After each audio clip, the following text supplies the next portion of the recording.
Hey guys, welcome back to another outstanding YouTube video. I'm JB, the video by Paradigm Thrasher. Today is in regards to more mockery.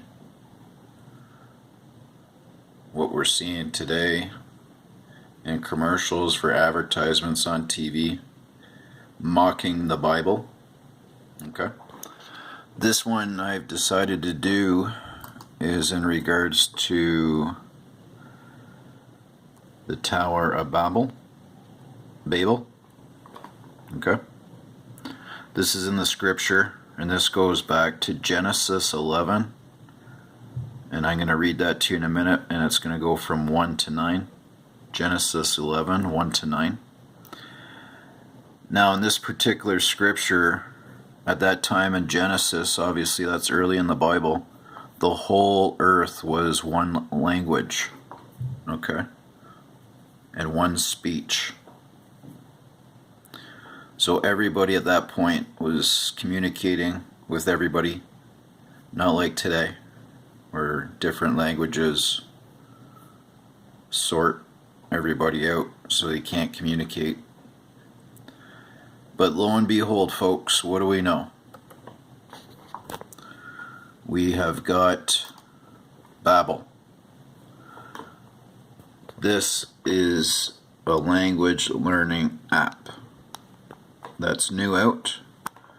Notice that they throw an extra B in there. But this is mockery. Okay? A lot of people don't know that this is mockery, and this is going back to the Bible.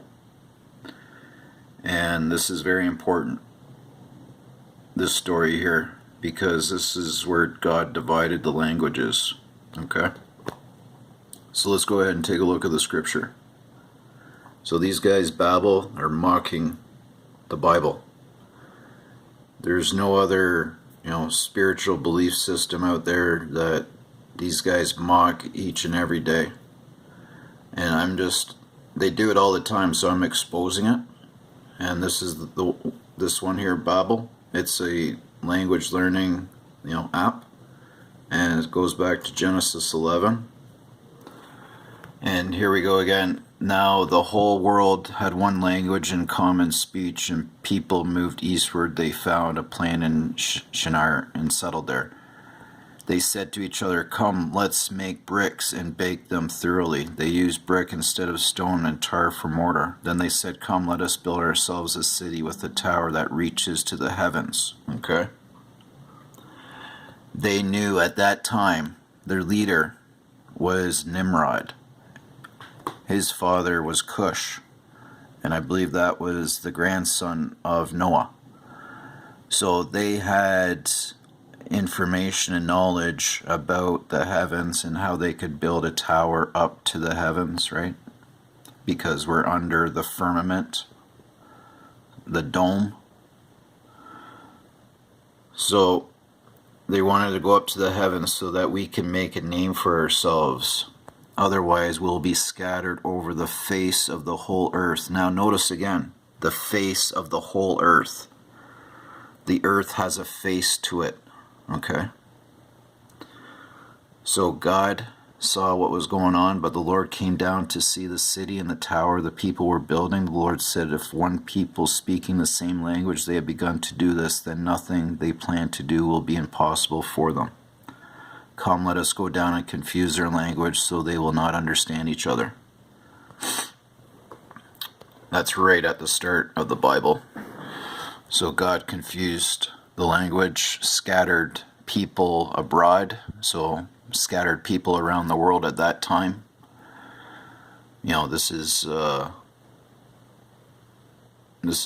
people being sent around the world, and at that point they had a little knowledge of, spiritual belief system that was in place, and they took little pieces around the whole world, and you've got all sorts of different belief systems now.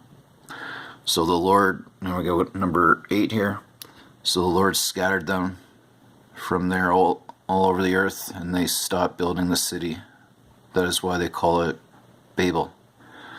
because their Lord confused their language of the whole world. From there, the Lord scattered them over the face of the whole earth. Okay?